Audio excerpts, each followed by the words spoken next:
ఉద్యోగం పోయిందని, వ్యాపారం దెబ్బతిరిందని, స్నేహితుడు ఒకడు మోసం చేశాడని అలా కదలకుండా ఉండిపోతే ఎలా?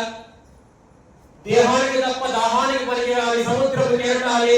ఎగసి ఎగసి పడుతుంటే నువ్వు తలుచుకుంటే నీ తల ఇంతే అన్న వాళ్ళు కూడా నీ ముందు తలదించుకునేలా చేయగల సత్తా నీది.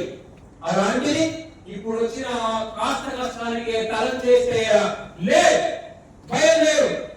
నిన్ను కదలనివ్వకుండా చేసిన ఆ మానసిక బాధల సంఖ్యలను పెంచేసుకో. ఈ సృష్టిలో చలనం ఉన్నది ఏది ఆగిపోవడానికి వీల్లేదు. వీచే గాలి, పారే నది, మూగే చెట్టు, ఉదయించే సూర్యుడు అనుకున్నది సాధించాలని మీ అందరిలో కసిగా ప్రవహిస్తున్నటువంటి ఆ రక్తంతో సహా ఏది ఆగిపోవడానికి వీల్లేదు. లే, భయం లేదు.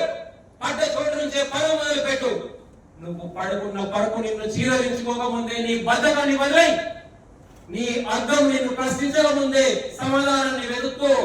నీ నీడ నిన్ను వదిలివేయక ముందే వెలుతుల్లోకి వచ్చేసి చదివితే ఇవి పదాలు మాత్రమే, ఆచరిస్తే అస్త్రాలు.